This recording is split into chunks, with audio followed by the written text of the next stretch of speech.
আসসালামু আলাইকুম। যারা সামনে এসএসসি পরীক্ষা দিবে তোমাদের জন্য বাংলাদেশ ও বিশ্ব পরিচয়ের দ্বিতীয় অধ্যায়ের কিছু গুরুত্বপূর্ণ এমসিকিউ দিচ্ছি। আশা করি এগুলো হুবহু কমন আসবে।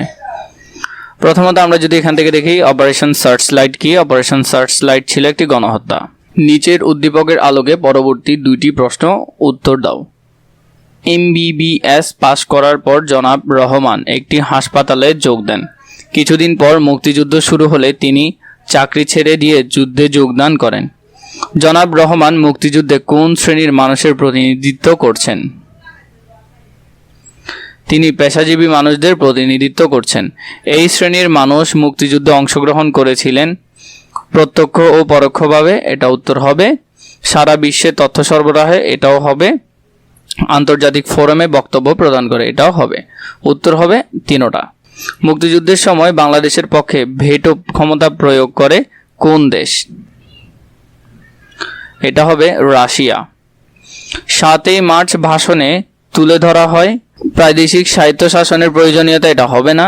বাঙালির প্রতি বৈষম্যের ইতিহাস, এটা হবে। নির্বাচন পরবর্তী শাসক গোষ্ঠীর প্রতারণার, উত্তর হবে সি নাম্বারটা।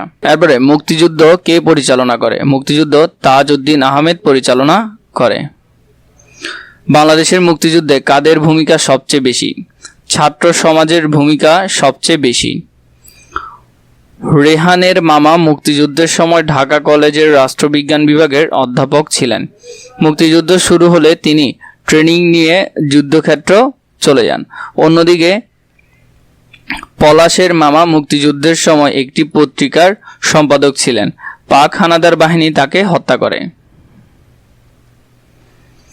রোহানের মামা মুক্তিযুদ্ধে ভূমিকা রাখেন পেশাজীবী পরিচয়ে।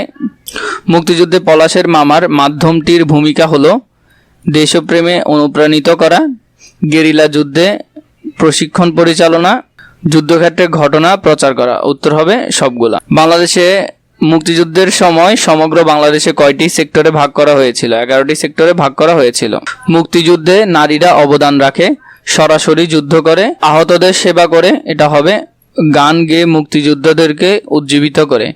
তাহলে উত্তর হবে 1 নাম্বারটা শুধু, এটা হবে না। উত্তর হবে 1 এবং 2। অপারেশন সার্চ লাইটের নীল নকশা তৈরি করেন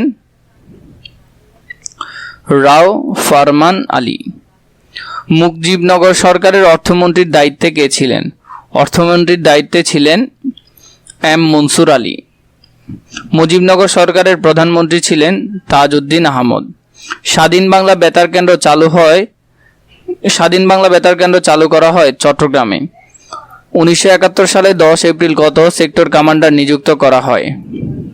11 সেক্টর কমান্ডার নিযুক্ত করা হয়। 25শে মার্চ রাতে গোপনে ঢাকা ত্যাগ করে ইয়াইয়া ও ভুট্টো। মুক্তিযুদ্ধে মূল নিয়ামক শক্তি কি ছিল? জনগণ। মুজিবনগর সরকার কত তারিখে শপথ গ্রহণ করে? 1971-এর 10 এপ্রিল শপথ গ্রহণ করে। বাংলাদেশ সরকার বীরাঙ্গনাদের মুক্তিযোদ্ধা হিসেবে স্বীকৃতি দেয় 2016 সালে। স্বাধীন বাংলাদেশ অভ্যুদয় ঘটে কিভাবে? সশস্ত্র মুক্তিযুদ্ধের মাধ্যমে। মুজিবনগর সরকারের পররাষ্ট্র ও আইনমন্ত্রী কে ছিলেন? খন্দকার মোস্তাক আহমেদ। মুজিবনগর কোন জেলায় অবস্থিত? মুজিবনগর মেহেরপুর জেলায় অবস্থিত। মুক্তিযুদ্ধে প্রবাসী বাঙালিরা কিভাবে সহযোগিতা করেন? অর্থ সংগ্রহ করে সহযোগিতা করেন। কোন তারিখে আনুষ্ঠানিকভাবে বাংলাদেশের স্বাধীনতা ঘোষণা করা হয়? 10 এপ্রিল 1971 সালে। কোন দিনটি জাতীয় গণহত্যা দিবস হিসেবে স্বীকৃত? 25শে মার্চ গণহত্যা দিবস হিসেবে স্বীকৃত। বাংলাদেশের স্বাধীনতা যুদ্ধে ভারতের পর সর্বাধিক অবদান রাখে কোন দেশ? রাশিয়া। মুজিবনগর সরকারের বিষয়দূত হিসেবে কাজ করেন কে? বিষয়দূত হিসেবে কাজ করেন বিচারপতি আবু সাইদ চৌধুরী।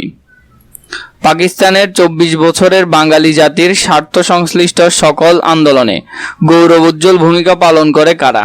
গৌরবোজ্জ্বল ভূমিকা পালন করে ছাত্র সমাজ। মুজিবনগর সরকারের উপদেষ্টা পরিষদের সদস্য কে ছিলেন? সদস্য ছিলেন অধ্যাপক মোজাফফর আহমেদ।